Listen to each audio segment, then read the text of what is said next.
Le coup d'envoi de ce choc de la troisième et dernière journée de ce groupe C. Le Maroc face à la Côte d'Ivoire, les Ivoiriens qui n'ont pas d'autre choix que de s'imposer pour rester en vie dans cette Coupe d'Afrique des Nations 2017. Face à un Maroc qui est mieux placé au coup d'envoi de ce match, qui n'aurait besoin que d'un petit point simplement pour assurer sa qualification. Alors il y a également Boussoufa qui est aux côtés du ballon, mais ce devrait être incontestablement pour Faisal Fajr. La concentration de l'ancien Canet qui roule. Oh, c'est la barre qui vient sauver Bowo. Et dans un second temps, ça va être écarté par Caissier. Corner en faveur des Lions de l'Atlas. Pour l'instant, ils sont menés, les joueurs de Claude de Rouen. Faisal Fajr, c'est bien travaillé. La tête de Mehdi Benatia, qui a été repoussé sur sa ligne, et le coup de sifflet la main, il a mis la main de Monsieur Alioum. On revoit très clairement. Rien à dire. Ouais, sinon, Wilfried Bony était sur la trajectoire. Il va faire preuve de justesse, c'est vrai, mais de mobilité aussi. De mobilité aussi, à l'image de Salomon Kalou. Kalou le contact pour écarter vers Wilfried Zaha, à l'intérieur du pied.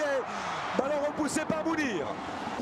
La première opportunité dans cette deuxième période sur un coup de pied arrêté avec le pied droit de Boussoufa pour emmener le danger dans cette surface. La sortie de Bowo, elle est un peu manquée. Mehdi Benatia, c'est au-dessus. Très belle situation. Et Serge Aurier contré, c'est récupéré par Nabil Dirar qui peut écarter aussitôt vers El-Nesri. C'est bien faire une touche pour Rachid Alioui. Alioui, quel but! Quelle inspiration! Quel chef-d'œuvre offert par Rachid Alioui! C'est une pure merveille. Ça fait 1-0 pour le Maroc qui fait un grand pas désormais vers les quarts de finale de cette Coupe d'Afrique des Nations. Quel chef-d'œuvre! Accélération avec Hamza Mendil qui est parti dans le dos de Jean-Michel Seri. Il va vite le Lillois. Hamza Mendil, il a choisi le premier poteau. Ce sera le petit filet extérieur. Est-ce que ce changement n'intervient pas un petit peu tard du côté des éléphants? Attention à cette mauvaise intervention de Mehdi Benatia. Il s'est repris dans un second temps. La tentative de demi-volée de Sérédier, c'était très présomptueux entre Romain Saïs, Manuel Dacosta et Mehdi Benatia. Et ballon dans la profondeur, et là ça peut aller vite avec Jonathan Kotia. Kotia qui va pouvoir contrôler.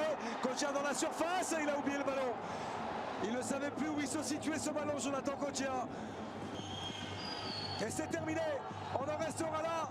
La joie de tout le banc des Lions de l'Atlas, la joie d'Hervé Renard.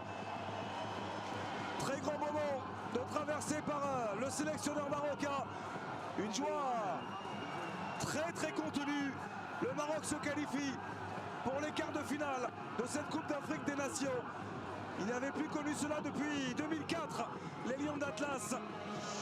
Hervé Renard leur permet de retrouver ces grands moments en cette magnifique compétition. Victoire 1-0 du Maroc qui élimine le tenant du titre, la Côte d'Ivoire.